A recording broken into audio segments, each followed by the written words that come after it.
¿Cuántas hemos sentido que esta situación parece un gigante difícil de derribar? Sé que te has hecho esta pregunta muchas veces y más al inicio del proceso, donde a veces pensamos que esta situación es tan abrumante que pareciera un gigante frente a nosotros, que pareciera difícil de derribar, pero no. Nuestro Dios Todopoderoso, que siempre está de nuestro lado, es quien nos ayudará a vencer este gigante de su mano. No creas que porque la circunstancia parece difícil, es imposible. No hay nada imposible para Dios. Sé que a veces suena como cliché o como una frase muy usada, pero no. Nada es imposible para nuestro Dios. El Señor nos enseña por medio de su palabra que aunque esos gigantes se levanten, nosotras de su mano los vamos a derrotar. En el nombre poderoso de Cristo Jesús. Yo quiero que nosotras este día veamos una historia que se encuentra en 1 Samuel 17. Sé que esta es una historia muy conocida por todos nosotros. En los ministerios de iglesia infantil es una de las historias más contadas y una de las historias que más les gusta a los niños, que hasta pareciera una historia de ficción, pero no. Sabemos que todo lo que está en la palabra del Señor es verdad. Entonces yo quiero que veamos esa historia desde otra perspectiva que el Señor me instruyó, y vemos que esta palabra en 1 Samuel 17 nos cuenta la historia del rey David, cómo él, siendo un pastor de ovejas, derrotó a un gigante llamado Goliat. En este pasaje aparecen varios gigantes que se le presentaron a David. Solamente un gigante en forma física, pero varios gigantes, o sea, varios obstáculos y varias circunstancias. Vamos a ver cuáles fueron estos gigantes y cómo David los fue derrotando uno a uno de la mano de nuestro Dios. Primero, el gigante del orgullo. Vemos en el versículo 8 que dice Goliat: y se paró y dio voces a los escuadrones de Israel, diciéndoles: ¿para qué os habéis puesto en orden de batalla? ¿No soy yo filisteo, vosotros los siervos de Saúl? Escoge entre vosotros un hombre que venga contra mí. Dice la palabra que el Señor al orgulloso lo ve de lejos. Nosotros en este proceso lamentablemente vemos como nuestro esposo se enaltece y se enorgullece aún de lo que está haciendo. Cuando toma la decisión de irse a casa, o aún cuando va a contar su infidelidad, vemos como ellos son llevados a veces al orgullo que viene de un corazón endurecido. Ellos creen equivocadamente que lo que hacen está bien. Tienen un ego elevado sin tener la más mínima empatía con su esposa. Ellos obran dejándose llevar de lo que, entre comillas, dicta su corazón. Pero sabemos que el corazón del hombre es engañoso. Entonces, ese sentimiento que ellos creen tener, sabemos que no viene del Señor y es engañoso debido a lo que ellos están haciendo en su pecado.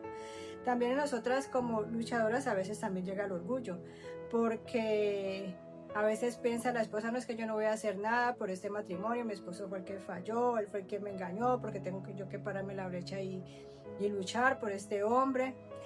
Peor cuando nosotros a veces como cristianos nos creemos aún más santas que nuestros esposos y nos creemos con el derecho de emitir juicios y señalar sin tener la más mínima misericordia y la gracia que Dios ha tenido con cada uno de nosotros. Pero ¿cómo nosotras podemos derribar este gigante que se ha levantado del orgullo? Lo primero que debemos hacer es reconocer cuando hay orgullo en nosotros y apartarnos, alejar ese orgullo de nuestro corazón. Y cuando nosotras notamos que ese orgullo está en nuestro esposo, debemos orar para que el Señor sea quebrantando, derribando y desterrando ese orgullo de la vida de nuestro esposo. Pedir que el Señor traiga humildad sobre ellos y mansedumbre de corazón. El segundo gigante que debemos derribar es el gigante del temor. En el verso 11 dice: oyendo Saúl y todo Israel esas palabras del filisteo, se turbaron y tuvieron gran temor. El temor paraliza y no nos deja avanzar. A veces hasta se siente temor de fracasar, temor del tiempo que está pasando y nosotros aún ahí, temor de lo que va a suceder. Pero todo esto nosotros debemos enfrentarlo con valentía.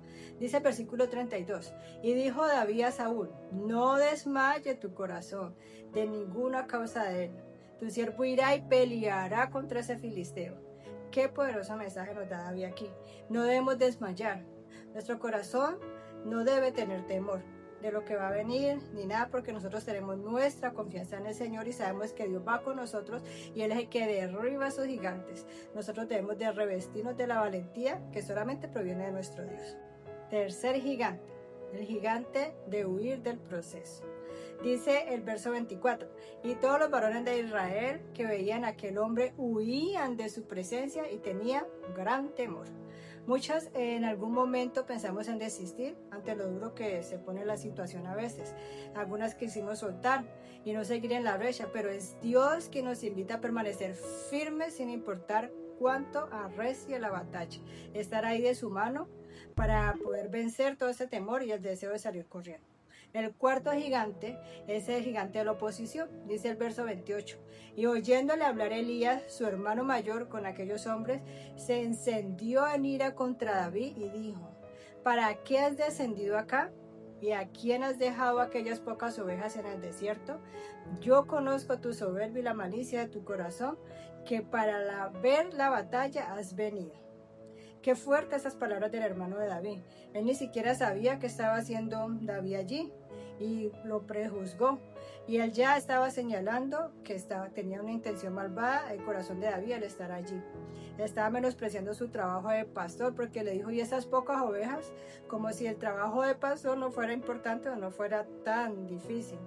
¿Te han dicho en alguna ocasión en este proceso, estás obsesionada con tu proceso? ¿Estás obsesionada con tu matrimonio? ¿O estás idolatrando a tu esposo por orar tanto por él? Todas, yo creo que en algún momento hemos tenido esta oposición, aún de nuestros familiares, que piensan que la restauración nació de nuestro corazón o de nuestra voluntad, o que piensan que estamos obstinadas o que estamos encaprichadas con la restauración matrimonial, sin entender que eso nació en el corazón del Señor. Dice la palabra en el verso 34-36. Y respondió a Saúl, tu siervo era pastor de las ovejas de su padre, y cuando venía un león o un oso y tomaba algún cordero de la manada, salía yo tras él y lo hería, y lo libraba de su boca, y si se levantaba contra mí, yo le echaba mano de la quijada y lo hería y lo mataba. Fuese león, fuese oso, tu siervo lo mataba, y este filisteo incircunciso será como uno de ellos, porque ha provocado al ejército del Dios viviente. Aquí vemos claramente en estos versículos la identidad bien arraigada que tenía David. Él no se acobardó al contestar, sino que él se defendió con argumentos ciertos y fuertes. Y así nosotros debemos hacer, tener una posición firme de nuestra identidad como hijas de Dios. Que lo que nosotros hacemos, pararnos en la brecha, no es por nuestra fuerza, ni por nuestra voluntad, ni es un capricho de nuestro corazón, sino que es un llamado, un mandato que Dios nos hizo a cada una de nosotras de pararnos en la brecha por la restauración de nuestro matrimonio y por la restauración personal y por la restauración de nuestras futuras generaciones. No es terquedad, no es capricho, sino que es el propósito de nuestro Dios, que es un Dios que da segundas oportunidades, que quiere restaurar y hacer todo nuevo en la vida de cada una de nosotras. Nosotros debemos estar firmes con nuestra identidad como hijas de Dios y debemos estar firmes en saber que hacemos la voluntad de Dios como sus hijas amadas que nosotras somos. El quinto gigante es el gigante de la incredulidad. Dice el verso 33, dijo Saúl a David, no podrás tú ir contra aquel filisteo para pelear con él, porque tú eres un muchacho y él un hombre de guerra desde su juventud. Imagínate, están persuadiéndolo por su edad. Aunque los demás no crean lo que Dios está haciendo o hará en nuestro hogar y familia, nosotros tenemos la certeza que quien prometió es fiel y cumplirá su propósito y sus promesas en cada una de nosotras. El verso 37 dice, añadió David, Jehová que me ha librado de las garras del león y de las garras del oso, él también me librará de la mano de este filisteo.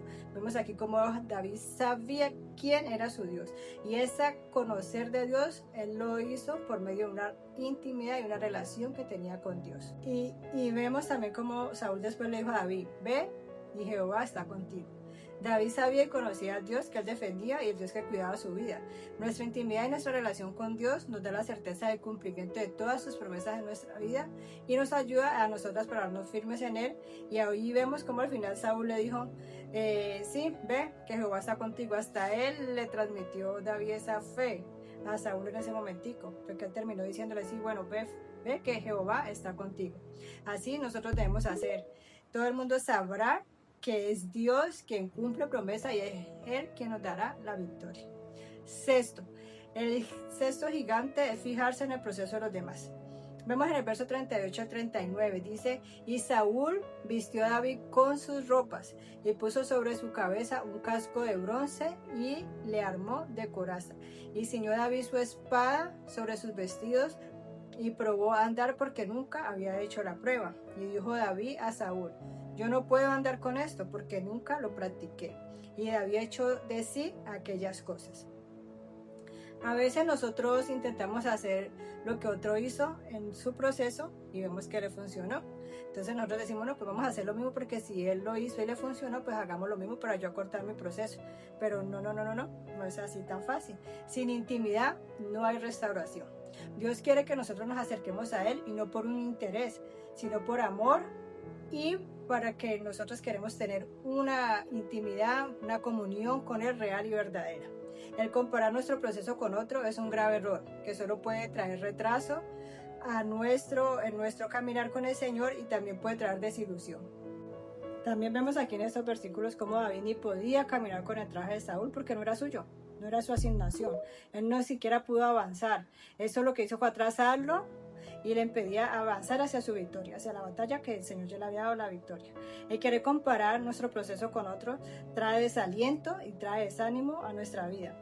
Dice el verso 39, y dijo David a Saúl: yo no puedo andar con esto porque nunca lo practiqué. Y David echó de sí aquellas cosas. Nosotros debemos despojarnos y quitarnos esas etiquetas de comparar nuestros procesos. No podemos avanzar con experiencias ajenas. Nosotros debemos vivir nuestro proceso de la mano de nuestro Dios a su ritmo, a su manera y haciendo su voluntad específica para cada uno de nosotros. Cada caso es diferente y para cada caso el Señor tiene una asignación y unas estrategias diferentes. Séptimo gigante, el de la opresión. Dice el verso 16: venía pues aquel filisteo por la mañana y por la tarde, y así lo hizo durante 40 días. ¿Qué? Yo dije, ¿cómo? 40 días. Yo quedé impresionada porque este gigante tuvo al pueblo temblando por 40 días, oprimiéndolo con su actitud y con sus palabras. A veces esta opresión llega por medio de mensajes, de situaciones que vemos, chismes que nos traen, que nos oprimen y que no nos permiten levantarnos a guerrear como debe ser. A veces esta opresión es tan sutil que se disfraza de apatía espiritual, de frialdad, de desamor, y no sabemos a veces que es una opresión que trae el enemigo para que nosotros no oremos, no ayunemos, no avancemos y que pongamos excusa para acomodarnos a esta situación. Dice el verso 40, y tomó David su cayado en su mano y escogió 5 piedras lisas del arroyo y las puso en el saco pastoril, en el zurrón que traía, y tomó su honda en su mano y se fue hacia el filisteo. Vemos que David se preparó con lo que Dios lo había equipado y fue a enfrentar al gigante. Me parece eso muy bonito porque a veces creemos que no estamos preparados para lo que el Señor nos ha dado. ¿Con qué te ha equipado el Señor en este proceso? Toma lo que Dios te ha dado y levántate. Haz frente a esta situación de la mano del Señor.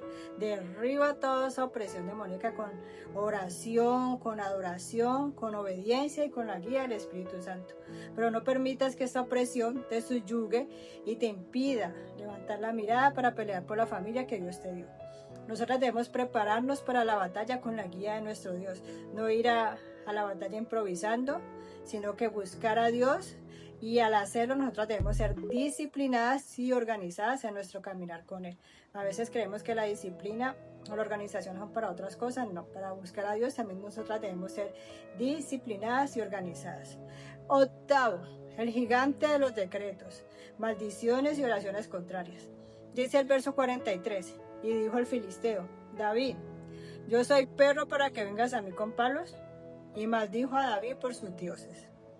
Gracias a Dios lo hizo por sus dioses porque no iban a tener ningún efecto. Pero maldijo a David.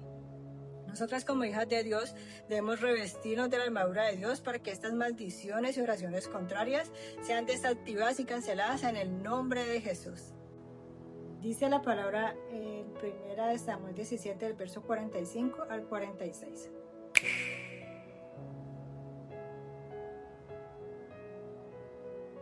En estos versículos David declaró la palabra con la confianza clara que él tenía en su Dios Todopoderoso. El conocer a Dios a nosotros nos da tal confianza que Él va a ser el que nos defienda. Si nosotros somos obedientes y clamamos a Dios, Él nos va a defender. Él es nuestro ayudador, Él es nuestro escudo, Él es nuestra defensa y todas estas maldiciones quedarán anuladas en el nombre de Jesús. Nosotros debemos recordar y declarar sus promesas, porque estas promesas nos afianzan en el camino y nos hacen permanecer firmes en esta batalla espiritual que tenemos por nuestra familia y matrimonio. David le habló al gigante del poder de su Dios, y nosotros debemos saber que esos gigantes Dios ya los derrotó en la cruz del Calvario y los venció. Nosotros peleamos en su nombre y no en nuestras propias fuerzas. Por eso esos gigantes ya están derribados, porque la victoria ya está asegurada, porque el Dios nos la dio. Noveno, el gigante de las amenazas. Dice el versículo 44: dijo luego el filisteo a David: ven a mí y daré tu carne a las aves del cielo y a las bestias del campo. ¿Has escuchado amenazas del enemigo en forma de no te amo, me voy, nunca regresaré, esto no tiene solución, me acerco a ti solamente por nuestros hijos, me voy a divorciar y demás amenazas que escuchamos en este proceso? Es el enemigo que trae estas amenazas con la intención de que nosotros menguemos nuestra fe, nuestra oración y nuestro acercamiento al Señor. Él quiere que nosotros no tengamos esperanza, pero nuestra esperanza está en quien todo lo puede, y Él hace conforme a su preciosa voluntad. Él es el Dios que nos ayuda y sabemos que todo obra para bien a quien nos amamos y obedecemos sus mandamientos. Y podemos estar seguros que Dios tiene planes de bienestar para cada uno de nosotros y que Él nos ama con amor eterno. Dice el verso 47: y sabrá toda esta congregación que Jehová nos salva con espada y con lanza, porque de Jehová es la batalla, y Él los entregará en nuestras manos. Poderoso. Y el verso 50 dice: venció David al filisteo con honda y piedra, e hirió al filisteo y lo mató, sin tener David espada en su mano. Derrotó a su enemigo con el poder de nuestro Dios Todopoderoso. Aleluya. Dios pelea por nosotros. No son mis gritos, no son mis reclamos al cónyuge, no son mis sátiras, no son mis peleas que van a restaurar mi familia ni mi hogar. Es el poder de nuestro Dios Todopoderoso que lo va a hacer. Esa roca que David usó, sabemos que cogió 5, pero usó solamente una, representa a Cristo, quien derriba a todos nuestros enemigos. Y en el suelo el Señor les da la estocada final. Gloria a Dios. Y el 10º y último gigante, el gigante de la vista. Dice la palabra que el ejército se atemorizaba cada vez que veían a Goliat. Él salía y los insultaba. Entonces nosotros al ver, si nos ponemos a ver el problema, esto nos trae estancamiento en nuestra vida. Trae temor y trae parálisis. David vio a Goliat como un hombre, no como el gigante que todos veían y temían. No es que nosotros vamos a negar el problema, solamente es que nosotros debemos ver la situación desde el punto de vista que el Señor lo ve. Entonces esta palabra nos enseña que nosotros debemos permanecer en el Señor. En permanecer en Él, ¿qué hace? Hace que el enemigo huya. Eso lo vemos en el verso 51. Vemos cómo los filisteos huyeron al ver que su gigante cayó. También nosotros vemos cómo Dios trae recompensa. En el verso 53, Israel saqueó el campamento filisteo. Dios nos recompensa a quienes oramos, permanecemos y esperamos en Él.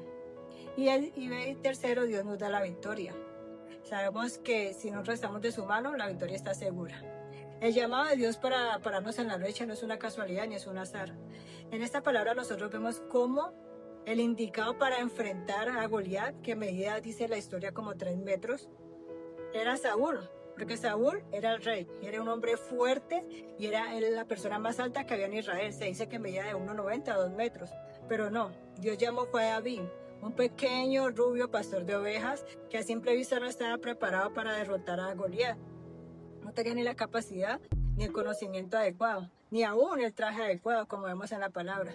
Algunas veces yo sé que nosotras nos hemos sentido así, que no somos aptas para este llamado, que no somos lo suficientemente fuertes o sabias, que no sabemos nada. A veces las personas no se sienten dignas, pero es el Señor quien te da nombre. Eres su hija amada,